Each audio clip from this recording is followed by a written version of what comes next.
As a independent store, not grocery. So, ayan. Wala namang tao. Wala namang tao. So, kasama ko yung kapatid ko. Ayan, kasama ko, share driver.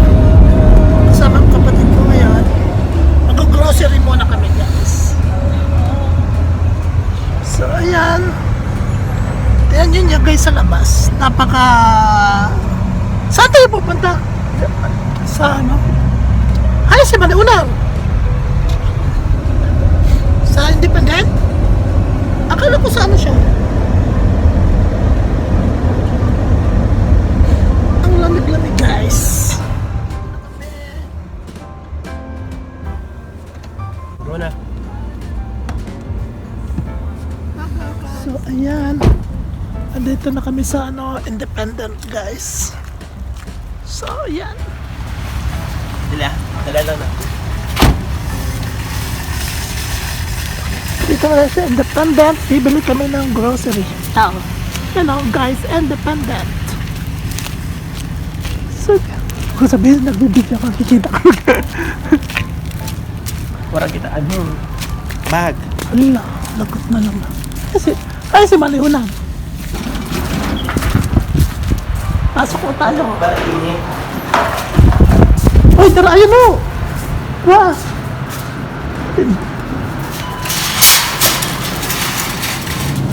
Magkano yun?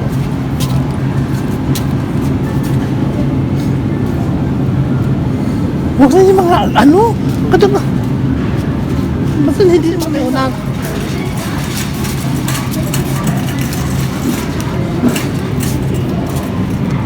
Yung bago naman na.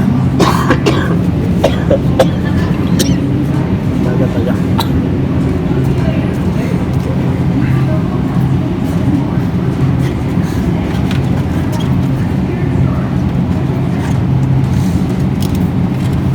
Ika kayo sa balatong wani binoy mo ng balatong magayon nun. Kasi makalimutan na naman natin nagpabaka si Ate Manilin. Uy, flower. Ito yan guys, bili namin. Ang mahal na nga.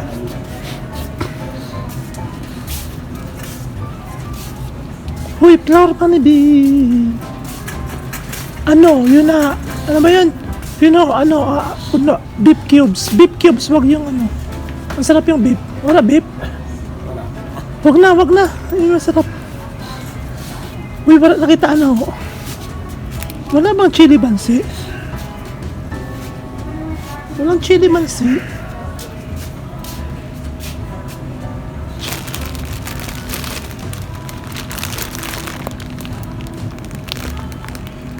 May chili bansi pala to. Ang mahal naman. Flour. Kuha na. Ano, all-purpose flour daw, sabi niya. Tingnan mo. Arin. Tawagan mo kasi Ate Manilin, ipakita mo. Tawagan mo. Kay man, mali na naman kita. Sabi ito, all-purpose flour daw. Iwan ko kung anong klaseng flour. Tawagan mo ako kay... Ikaw tumawag kay Sonia. Sa cellphone mo kay ano, nakacharge ang cellphone mo.